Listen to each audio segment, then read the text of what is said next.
media. Today we are talking about the Hindutva surge in Karnataka. Well, other than awarding a perfect score to every budget, Indian industrialists rarely comment on the public issues.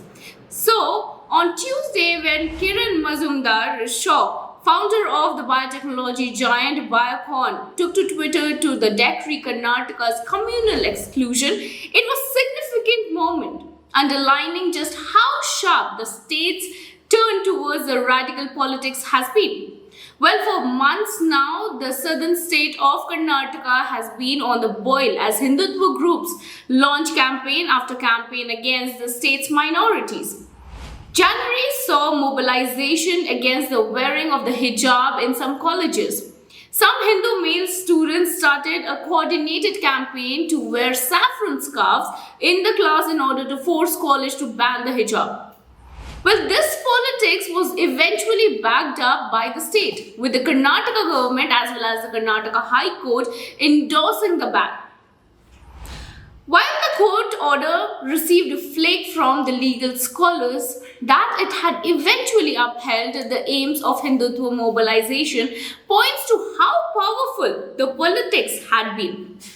Well, with the hijab ban in place, Hindutva groups in Karnataka have now moved on to trying to restrict Muslims' livelihoods as well. On Friday, the Karnataka police arrested 7 members of the Bajrang Dal in connection with 2 incidents of assault over the selling of halal meat in Shivamogga district.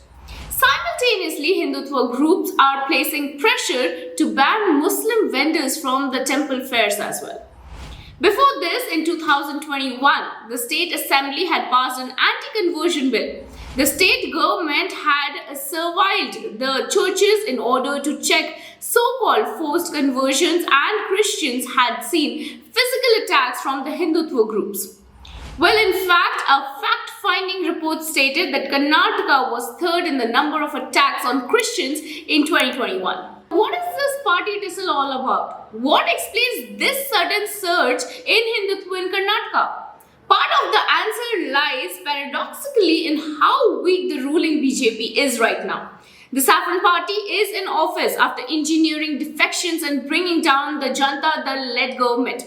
Sworn in as Chief Minister at the time, B.S. Yediyurappa, the BJP's tallest leader in the south, soon fell a fool of the party's high command and gave away to Basavaraj Bommai in July.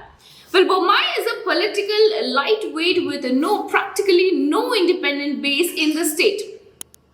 In fact, in by-polls held only a few months after he was sworn in, the BJP lost an assembly seat located in the Chief Minister's home district to the Congress itself.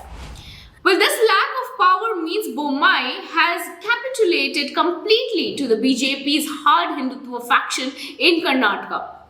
The old Karnataka BJP, which was relatively one of the more moderate state unit of the Saffron Party, practically ceased to exist with the ouster of Yediyurappa. Well, with no Yediyurappa, the BJP's old caste calculus is shaky, given that had bought over the state's largest caste, the Lingayats, to the Saffron fort. Instead, it seems the party is banking heavily on Hindutva to see through, with speculations that the state might see elections later this year.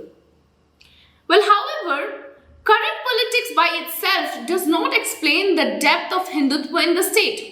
Hindutva is often seen as a primarily North Indian phenomenon. Indeed, the Bharatiya Janata Party has a fairly sparse presence in the Dravidian-speaking South compared to the North and the West. However, one exception is that in Karnataka, where the BJP and the ideology of the Hindutva has been quite popular for the past 3 decades now.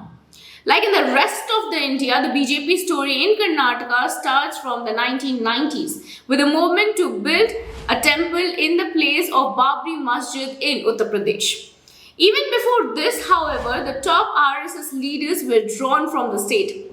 This includes H.V. Sheshadri, General Secretary for 9 years since 1987 and current post holder of Dattatreya Hosabale. K.S. Sudarshan, head of the RSS from the 2000 to 2009, was also Kannadiga, albeit born in Raipur. Part of this Hindutva success owes itself to the unique nature of Karnataka in the south. Karnataka has no strong state party unlike Tamil Nadu or the two Telugu states. Part of this, in turn, could be attributed to the relatively weak status of the language identity in the state. In fact, unusually, for a state carved out on linguistic lines, only 2/3 of the people in the state are native Kannada speakers. Well, moreover, there exist strong divisions even among the Kannadikas in the state, given the colonial history of the region was split under the different administrations like Mysore, Bombay, Madras and Hyderabad. Well, with no strong state parties, the BJP grew in Karnataka when the Congress declined in 1990s. Well, the Saffron Party was also helped by the fact that politics in Karnataka was arranged heavily along the caste lines. When Lingayats, influential in the terms of power as well as numbers, felt disenchanted with the Congress in 1990s, they eventually moved to BJP in response. Well, of course, the politics being powered by the expedient caste calculations might win electoral support, but it does not guarantee ideological fidelity.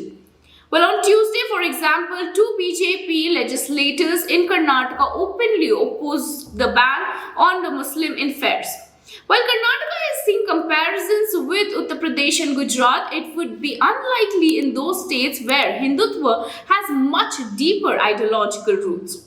However, it seems that the BJP is now trying to drastically change this facet of Karnataka politics by attempting to create an Uttar Pradesh-style Hindu vote which sits over and above caste. This would go some way in explaining why BJP has floored the pedal on Hindutva ever since Yediyurappa was shown the door.